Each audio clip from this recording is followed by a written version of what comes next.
All right, guys, so we're going to pick up with function composition. Now, we did function operations prior, so we're adding, subtracting, and multiplying, dividing, and so on. But now we're actually going to do what's called function composition. Now, what that is basically function composition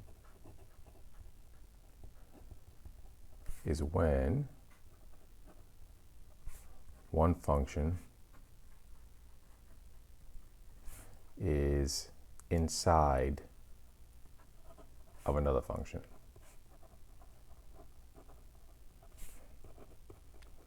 So let me give you the notation.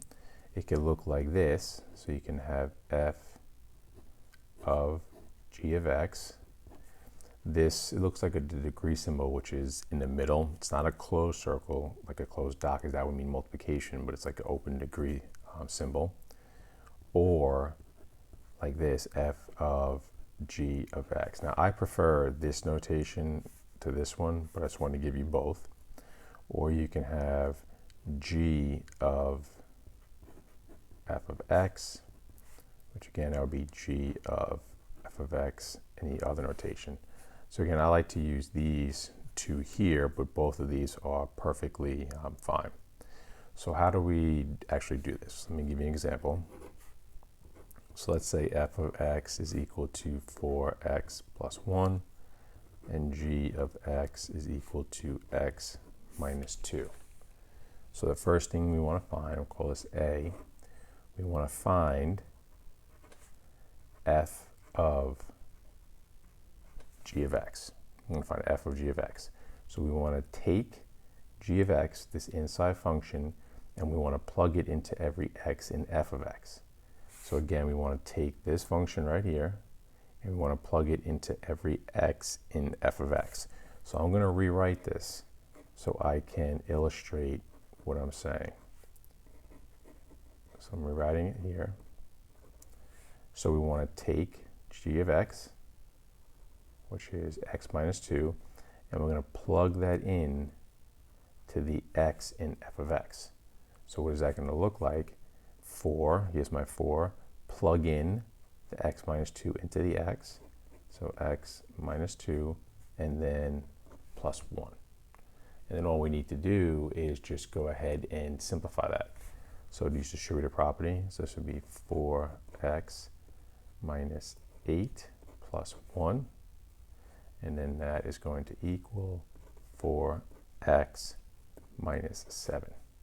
So f of g of x is equal to 4x minus 7. All right, let's try the other way. Let's say we want to find g of f of x. So again, I'm going to rewrite the two functions so I can illustrate what we're doing here. So we want to take this inside function, which is now f of x, and plug it into every x in g of x. So we're going to take this here, f of x, which is 4x minus 1, and we're going to plug that in to that x in g of x. So there's just the x here, so it's direct replacement. So it's going to be 4x plus 1, and then minus 2. And then all we need to do is simplify. So this would be 4x, and then 1 minus 2 is minus 1.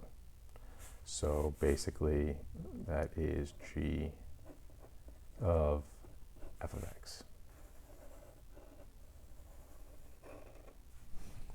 All right, now what if we want to find something like this? I'm going to move this up a little bit. And I'll actually try one over here. So let's say we want to find f of g of 5. So it looks a little bit different, right? Well, this is the inside function, so we want to find g of 5 first. That's going to give us a number. It's no longer going to give us an expression, it's going to give us a number. Then we're going to take that number and plug it into the x in f of x. So let me rewrite this out here.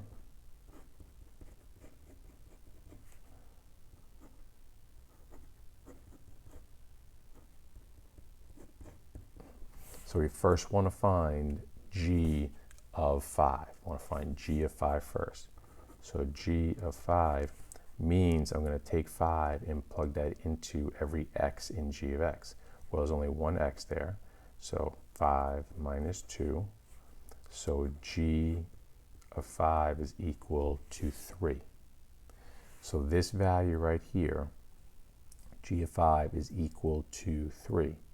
So that means that now we want to find f of 3, because g of 5, which we just found right here, is equal to 3. So we're going to take that 3, replace it into here. So now we're finding f of 3.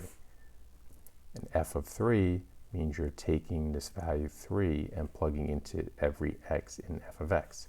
So this would be 4, replace the x with the 3, plus 1. So then that gives you 12 plus 1, which is equal to 13. So you notice if you're finding f of g of x or g of f of x, your answer is going to be an expression. You're going to have a variable in it. When you're finding it like f of g of 5 with a number here, your answer is actually going to be a number because you're replacing the variables with a number. So again, to walk through this first, this was the first thing that we did right here. We wanted to find the inside function, which was g of 5. So g of 5 means we're going to take that 5 and replace it into every x in g of x. That gave us 3. So that means this value right here is actually 3. So now we're finding f of 3, and that's what we did right here. So f of 3 means we're placing the 3 into the x in f of x. So 4 times 3 plus 1, and that gives us 13. Let's try it the other way. So let's do g of f of 5. Now you can say, well, I wonder if I'm going to get the same answer. Well, let's see. So the first thing we want to do is the inside function here. So we want to do f of 5. I'm running out of space, so I'm not going to rewrite it. I'll just put the function. So we're going to do f of 5. So that means we want to take the 5 and plug it into every x in f of x. So that's going to be 4 times 5 plus 1. So that's going to equal 20 plus 1, which is 21. So f of 5 is 21. So this value right here is 21. So now we want to find g of 21. So g of 21 is equal to, well, you're going to plug in the 21 into this x right here. So that's going to be 21 minus 2, 21 minus 2, which is equal to 19.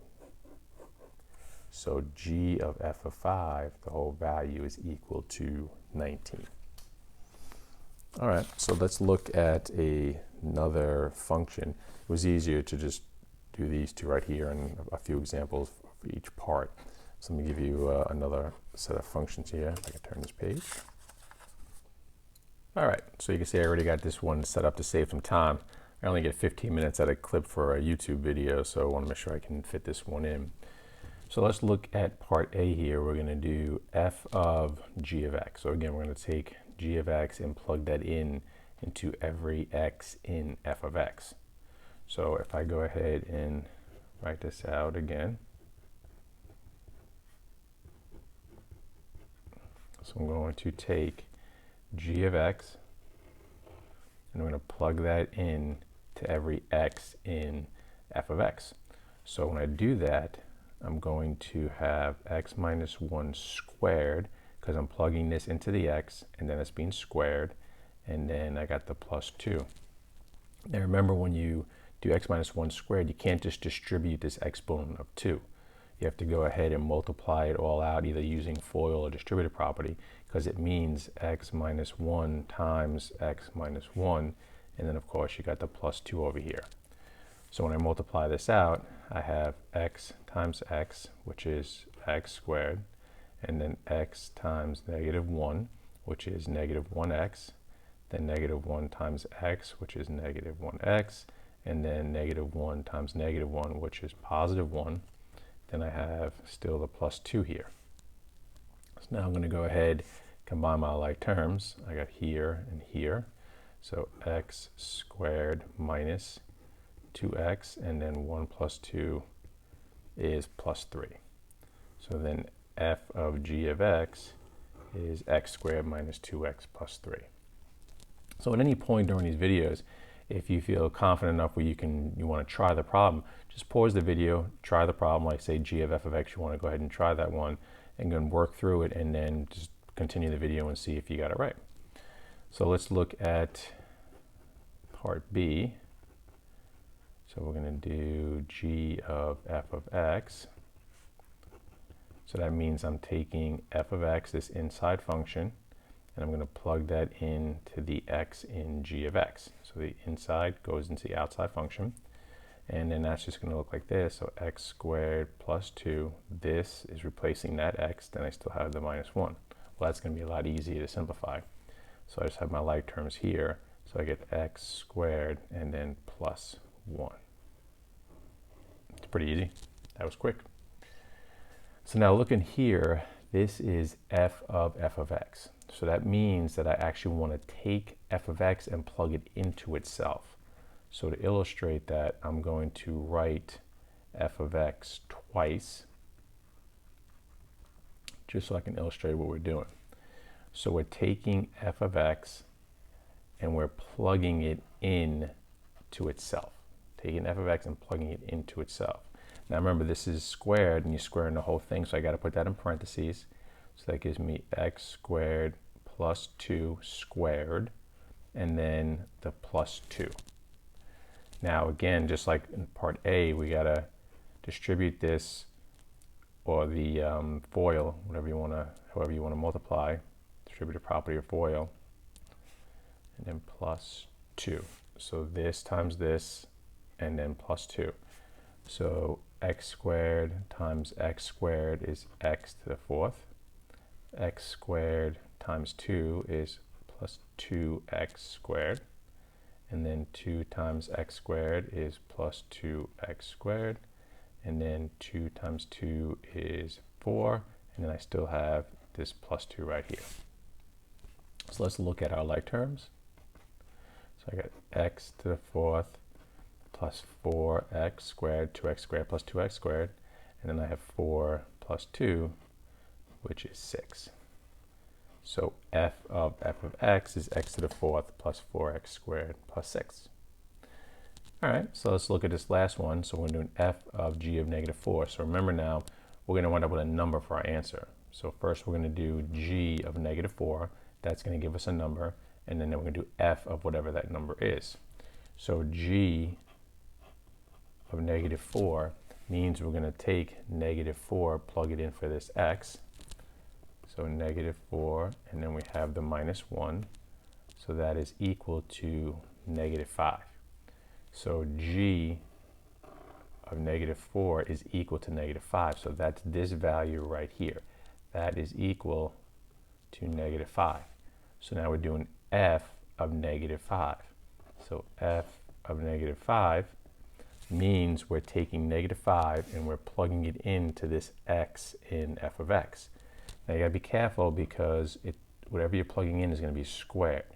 So notice how I put it in parentheses, because if you didn't put it in parentheses, let's say you did negative 5 squared plus 2, if you were to perform that operation the way it is, this would give you negative 25 plus 2. That's not what we want. We're squaring whatever x is. Well, x is a negative number, so that means negative 5 times negative 5 plus 2. So that is 25 plus 2, which is equal to 27. So be careful of that mistake that could happen right over here.